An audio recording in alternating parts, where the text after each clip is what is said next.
Hello বন্ধুরা, আমি engineer Shantanu আর আপনারা দেখছেন আমার চ্যানেল এসএম কনস্ট্রাকশন। বন্ধুরা, আজকে যে গুরুত্বপূর্ণ ভিডিওটা নিয়ে আপনাদের সামনে হাজির হলাম সেটা থাম্বনেল দেখে বুঝতে পারছেন। থাম্বনেলটা কি?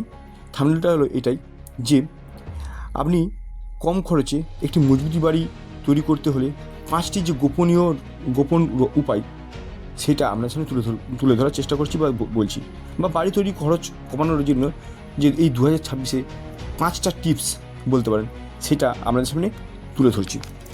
প্রথমে যেটা বলবো যে একটি সুন্দর বাড়ি যখন আমি তৈরি করছেন, বা সবারই একটা ইচ্ছা থাকে একটা সুন্দর বাড়ি তৈরি করা, আমাদের সবারই একটা বড় স্বপ্ন থাকছে। কিন্তু বর্তমানে বাজারের যে ইটের বালির এবং সিমেন্টের যে দাম, তাতে বাড়ি বানাতে গিয়ে বাজেট প্রায় ক্রস হয়ে যাচ্ছে। এটা প্রায় দেখা যাচ্ছে। আজকের এই আমি ভিডিওতে আপনার সামনে এই এমন পাঁচটি গোপন উপায় বলবো যে যা আপনারা মেনে চললে আপনার বাড়ির মজবুতি একদম ঠিক থাকবে, অথচ খরচ কমে যাবে প্রায় কয়েক লক্ষ টাকা পর্যন্ত। আপনি যদি নতুন বাড়ি বানানোর জন্য ভাবছেন, তবে এই ভিডিওটি শেষ পর্যন্ত দেখুন, স্কিপ করবেন না, তাহলে কিন্তু আপনি বুঝতে পারবেন না। তো চলুন পয়েন্টে আসা যাক। প্রথম পয়েন্ট, 1 নম্বর পয়েন্টে যেটা বলবো, সঠিক প্ল্যানিং এবং নকশা তৈরি করা। প্রথম উপায় যেটা বলবো, সঠিক নকশা বা আর্কিটেকচারাল প্ল্যান তৈরি করা। অনেকেই কোনো ইঞ্জিনিয়ার ছাড়া শুধু রাজমিস্ত্রি দিয়ে কাজ শুরু করেন। পরবর্তীকালে দেখা যায় যে তাদের রুম পছন্দ হচ্ছে না, তাদের ডিজাইন পছন্দ হচ্ছে না, রুম ছোটো বড়ো হয়ে যাচ্ছে, জায়গা নষ্ট হচ্ছে। তখন কী হয়, আবার পুনরায় ভাঙতে গিয়ে ডবল খরচ হয়ে যাচ্ছে। শুধু তাই নয়, তখন যে খরচটা হচ্ছে সেই খরচের হিসাব তখন আপনি পাচ্ছেন না, তখন মাথা গুলে যায়। আবার কি নতুন করে ইঞ্জিনিয়ারের কাছে যাব, তাহলে তখন আবার একটা এক্সট্রা খরচ হবে। এই যে একটা ব্যাপার তখন গুলিয়ে যায়, আপনি তখন ঠিকঠাক করে নতুনভাবে বাড়িটা যে তৈরি করবো সেই ব্যাপারটাতে আসতে পারেন না।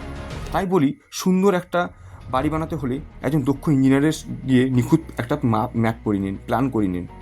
তাহলে কী হয়, এতে প্রতি স্কোয়ার ফিটের সঠিক ব্যবহার হবে, এবং তার ফালতু খরচও অনেক গুণ কমে যাবে। দ্বিতীয় নম্বর পয়েন্ট যেটা বলো, সিম্পল ডিজাইন এবং স্কোয়ার শেপ এরিয়ার উপর বাড়ি বানানো। সিম্পল ডিজাইন অর্থাৎ আগেকার যুগে দেখেছেন যে ডিজাইনগুলো হতো বিভিন্ন রকম বাঘ, সিংহ, হাতি ইত্যাদি ছবি আঁকা, ডবল প্লাস্টারের বিট করা, ফুলের নকশা করা ইত্যাদি কার্ভ করা, বিভিন্ন রকম আগেকার থাকতো। সেইটা আস্তে আস্তে ধীরে ধীরে দেখা গেছে মডার্ন আর্কিটেকচারাল যে বাড়িগুলো হচ্ছে সেগুলো নিয়ে অনেকটা ডিফারেন্স হয়ে গেছে। ওইগুলো কিন্তু নকশাগুলো দেখা যাচ্ছে না। তার কারণ কি, এখন ইঞ্জিনিয়ার বা আর্কিটেকচার যারা আর্কিটেক্ট আছে তারা কিন্তু মানুষকে সচেতন করছেন যে আমরা কম খরচে এরকম একটা সুন্দর বাড়ি আমরা দিতে পারি, এরকম উপহার দিতে পারি। তার জন্য কী করতে হচ্ছে আমরা বলি আপনাদেরকে যে ডবল বিটের প্লাস্টার করবেন না। ডবল বিট প্লাস্টার করছেন, বিট করছেন, নকশা করছেন, ডবল প্লাস্টার করছেন, এতে আপনার খরচ কিন্তু অনেক বেড়ে যায়। মশলা খরচ হচ্ছে, লেবারের চার্জ বেড়ে যাচ্ছে ডবল। কারণ এই যখন আপনি নকশা করছেন তখন লেবাররা এক্সট্রা চার্জ ধরে নেন, যেটা রেট হচ্ছে তারপরে এক্সট্রা চার্জ আপনার কাছ থেকে নিয়ে নিচ্ছে। এই ব্যাপারটা কিন্তু আপনাকে মাথায় রাখতে হবে। অর্থাৎ সিম্পল ডিজাইন যদি হয়, যত সিম্পল হবে তত বাড়ি কিন্তু নকশাও যেমন দেখতেও ভালো লাগবে, আপনার বাড়ির খরচ অনেক গুণ কমে যাবে, অর্থাৎ সাশ্রয় করতে পারবেন। এটা কিন্তু মাথায় রাখতে হবে। দ্বিতীয় আরেকটা যেটা ওর মধ্যেই বললাম যে স্কোয়ার শেপ এরিয়ার উপর বাড়ি বানানো। রেক্ট্যাঙ্গুলার বা স্কোয়ার শেপের উপর বাড়ি বানানোর চেষ্টা করুন। কোনো কার্ভ বা বাঁকা থাকলে সেইটার উপর ডিজাইন যখন করবেন, তার জন্য এক্সট্রা ডিজাইন করতে আমার খরচ হচ্ছে, শাটারিং করতেও খরচ হচ্ছে, শাটারিংয়ে কাঠ, বিভিন্ন রকম মিস্ত্রির খরচ ইত্যাদি দেখা যাচ্ছে অনেক গুণ বেড়ে যাচ্ছে। এবং তার পেরিফেরি যদি দেখি, তার পেরিফেরিটাও অনেক গুণ বেড়ে যায়। যদি পেরিফেরি যে খরচা বা সব কিছু হিসাব করে দেখা যাচ্ছে, প্রায় এখানে 50 থেকে 80,000 টাকা মতন এক্সট্রা খরচ হয় যদি আপনি এরকম কার্ভ শেপে বাড়ি বানাচ্ছেন বা রাউন্ড শেপে বাড়ি বানাচ্ছেন, বা যেই দিকে ট্যারচারভাবে জায়গাটা গেছে সেই তার উপর নির্ভর করে বাড়ি বানাচ্ছেন, তাহলে কিন্তু অনেক খরচ আপনার কী হয়, খরচটাও অনেক বেড়ে যায়। তো আপনাকে খরচ কমাতে গেলে অবশ্যই চেষ্টা করতে হবে স্কোয়ার এবং রেক্ট্যাঙ্গুলার শেপে বাড়ি বানানো। তৃতীয় নম্বর পয়েন্টে যেটা আসবো, সেটা মেটেরিয়ালস কেনার সঠিক নিয়ম। তৃতীয় যে বিষয়টাই সেটাই হচ্ছে ইট, বালি, পাথর, রড, সিমেন্ট ইত্যাদি। এইগুলো যখন করবেন একটু বেশি পরিমাণে কিনে নিন, বা প্রায় যতটা লাগবে ততটাই কিনে নিন। খুচরো যখন কিনছেন, অল্প করে কিনছেন, তখন কিন্তু গাড়ি ভাড়া এবং দাম দুটোই বেশি পড়ে যাচ্ছে।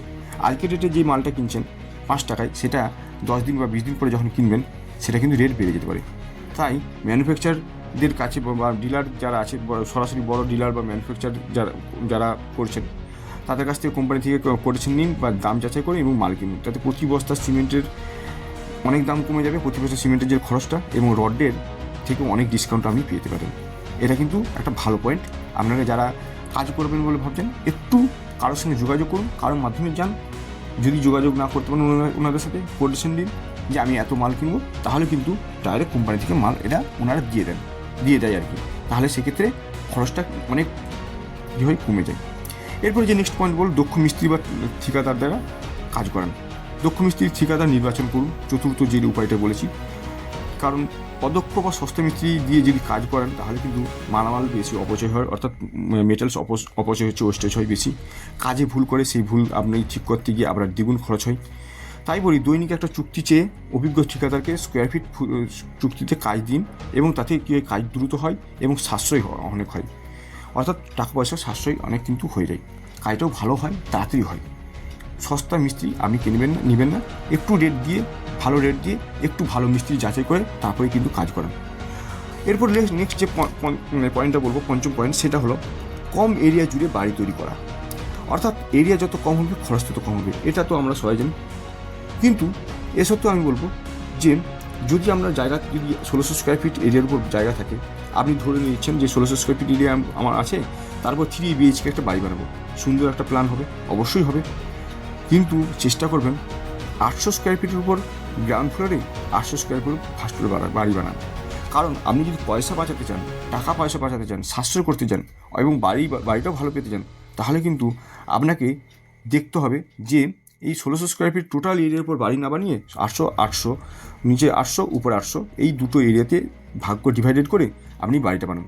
অর্থাৎ গ্রাউন্ড ফ্লোরে 800, ফার্স্ট ফ্লোরে 800, এই হিসাবে বাড়ি বানান। এতে দেখা গেছে প্রায় 2.5 লক্ষ থেকে 3 লক্ষ টাকা সেভিংস হয়ে যাবে। কারণ এটা প্র্যাকটিক্যালি আমাদের এক্সপিরিয়েন্সের উপর বলছি। এতে আপনি 2 BHK নিচে উপরে 2 BHK এরকম করে সুন্দর বাড়ি প্ল্যান আপনি পেয়েও যাবেন। এবং এইরকম বাড়ি প্ল্যান পাওয়ার জন্য অবশ্যই আমার সাথে যোগাযোগ করতে পারেন। হোয়াটসঅ্যাপ নম্বর 8334804129। যাই হোক, তো এই হলো 5টা গোপন যে ব্যাপার, গোপন পয়েন্ট, যে আপনারা যখন কাজ করবেন, যে গোপন উপায়, 5টি গোপন উপায় যে বললাম, যে বাড়ি যখন করবেন তখন কিন্তু এই ব্যাপার 5টা ব্যাপার মানে মেন 5টা ব্যাপার মাথায় রাখবেন। আরও অনেক পয়েন্ট হয়, আমি এই মেন 5টা উপায় বললাম, যেটা আপনি যদি মাথায় রেখে কাজ করেন তাহলে কিন্তু আপনার হিসেব করে দেখা যাচ্ছে যে প্রায় 4 থেকে 5 লক্ষ টাকা সেভিংস হবে। এটা একদম বাস্তব। কারণ আপনি 10 লক্ষ টাকা দিয়ে বাড়ির কাজ করতে নেমেছেন, দেখা যাচ্ছে আপনার 15 লক্ষ টাকা খরচ হয়ে গেল। কী দরকার আছে? আপনি টাকাটাও জলে যাচ্ছে এইদিকে, এই হিসেবে আপনার বাড়িটাও সুন্দর মানে ঠিকঠাক হচ্ছে না। বাড়িটাও সুন্দর হবে, টাকাটাও সাশ্রয় হবে। আপনি আপনার কী বলে সস্তা তো না বলো, আপনার সাধ্য মতো, আপনার বাজেট যে সাধ্য মতো বাজেট যেটা আছে, সেই সাধ্য মতো জায়গাতে আপনি বাড়িটা তৈরি করতে পারবেন। পয়সাটা সেইভাবে খরচ করে ইউটিলাইজ করে বাড়িটা তৈরি করতে পারবেন। তুমি তো আপনার বাড়িটা সুন্দর যখন হবে, ভালো বাড়ি হবে এবং টাকাটাও সাশ্রয় হবে। তো এই হলো 5টা উপায়।